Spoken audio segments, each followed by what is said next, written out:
آپ سن رہے ہیں کتاب کہانی۔ آج پھر ہم آپ کے لیے ایک دلچسپ سفر کا آغاز کر رہے ہیں۔ ہماری یہ ویڈیو آپ کو ایسی جگہ کی معلومات فراہم کرے گی جو بہت حیرت انگیز اور انوکھی ہے۔ سینگ افریقہ میں ایک چھوٹا سا ملک ہے جبوتی۔ رقبے کے لحاظ سے دیکھا جائے تو یہ صرف 23,200 مربع کلومیٹر پر پھیلا ہوا ہے، لیکن اس کے چھوٹے سائز پر بالکل مت جائیے گا۔ یہ چھوٹا سا ملک عالمی طاقتوں کے کھیل میں ایک بہت بڑا اور سچ پوچھیں تو ایک حیران کن کردار ادا کرتا ہے۔ تو سوال یہ پیدا ہوتا ہے کہ آخر یہ ہوا کیسے؟ ایک ملک جو نیو جرسی سے بھی چھوٹا ہے، اس نے دنیا کے دو سب سے بڑے حریفوں یعنی امریکہ اور چین کو اس بات پر کیسے راضی کر لیا کہ وہ بالکل ایک دوسرے کے پڑوس میں اپنے فوجی اڈے قائم کریں؟ یہ ایک ایسی پہیلی ہے جو آج کی جیو پالیٹکس کی پوری کہانی بیان کرتی ہے۔ اس سوال کا جواب جبوتی کی ایک بہت ہی منفرد حکمت عملی میں چھپا ہے، دنیا کا سب سے اسٹریٹجک مالک مکان بننا۔ جی ہاں، یہ ملک اپنی زمین کو صرف ایک علاقہ نہیں سمجھتا، بلکہ ایک ایسا قیمتی اثاثہ سمجھتا ہے جس کی دنیا کی ہر بڑی طاقت کو ضرورت ہے۔ اچھا، تو یہاں کون کون موجود ہے؟ ذرا یہ فہرست دیکھیں۔ امریکہ کا کیمپ لیمونیئر، چین کا پیپلز لبریشن آرمی سپورٹ بیس، اور ان کے ساتھ ساتھ فرانس، جاپان اور اٹلی بھی یہاں اپنی مستقل فوجی موجودگی رکھتے ہیں۔ سچ میں یہ کسی عالمی طاقتوں کا میلہ لگتا ہے۔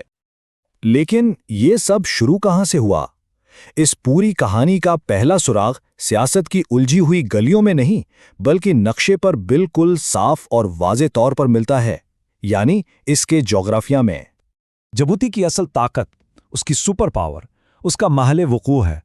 یہ دنیا کی ایک ایسی شہر رگ پر بیٹھا ہے جہاں سے عالمی تجارت اور فوجی نقل و حرکت گزرتی ہے، اور اس کی ساری اہمیت کا مرکز ہے ابنائے باب المندب۔ یہ نام یاد رکھیے گا، باب المندب، کیونکہ یہ صرف پانی کا ایک تنگ راستہ نہیں ہے، بلکہ یہ عالمی معیشت اور فوجی حکمت عملی کا ایک اہم ترین چوک پوائنٹ ہے، ایک ایسا مقام جو دنیا بھر کی طاقت کے توازن پر اثر ڈالتا ہے۔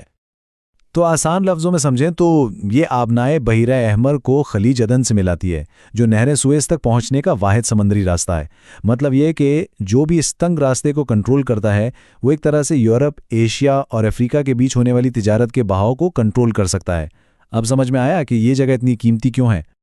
اور اس کی اہمیت صرف عالمی سطح پر نہیں بلکہ علاقائی بھی ہے۔ اس کی بندرگاہ اپنے پڑوسی ملک ایتھوپیا کے لیے تو ایک لائف لائن کی طرح ہے۔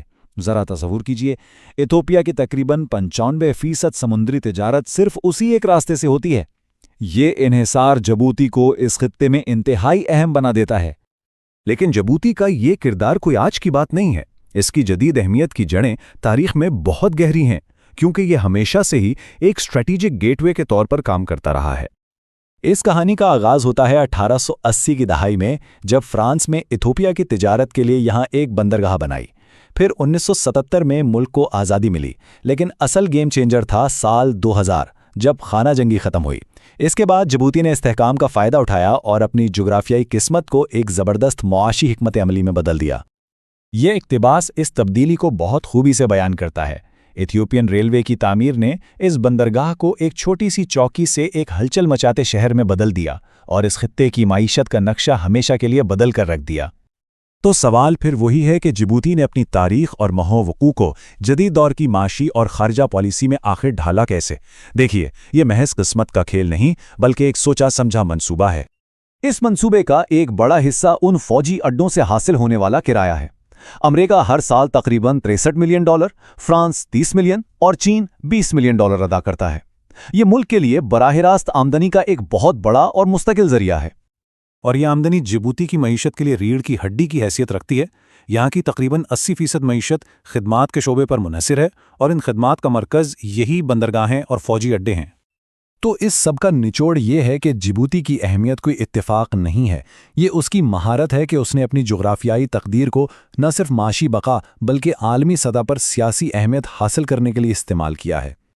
لیکن اس عظیم جغرافیائی سیاسی کھیل کے پیچھے لوگ کون ہیں؟ جبوتی صرف بندرگاہوں اور اڈوں کا نام نہیں، بلکہ یہ ایک متنوع اور کثیر النسل قوم کا گھر بھی ہے۔ یہاں کی آبادی بنیادی طور پر دو بڑے نسلی گروہوں میں بٹی ہوئی ہے، تقریباً 60% صومالی اور 35% افار، اور یہی دو گروہ ملک کی ثقافتی اور سماجی شناخت کی بنیاد ہیں۔ زبان کے لحاظ سے بھی یہ تنوع بالکل صاف نظر آتا ہے۔ فرانسیسی اور عربی سرکاری زبانیں ہیں، جبکہ صومالی اور افار قومی زبانوں کا درجہ رکھتی ہیں۔ یہ اس بات کی عکاسی کرتا ہے کہ یہ ملک واقعی ثقافتی اور تاریخی طور پر ایک سنگم ہے۔ تو آخر میں سوال یہ ہے، ایک ایسی دنیا میں جہاں سپر پاورز ایک دوسرے سے مقابلہ کر رہی ہیں، اس ملک کا مستقبل کیا ہوگا جو ان سب کا میزبان ہے؟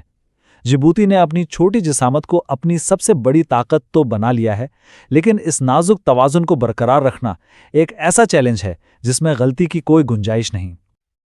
ہماری یہ معلوماتی ویڈیو یہیں اختتام پذیر ہوتی ہے۔ ہم امید کرتے ہیں کہ آپ کو یہ سفر پسند آیا ہوگا۔ جو باتیں ہم نے آپ کو بتائی ہیں، اگر وہ آپ کے لیے نئی تھیں تو کومنٹس میں ضرور بتائیے۔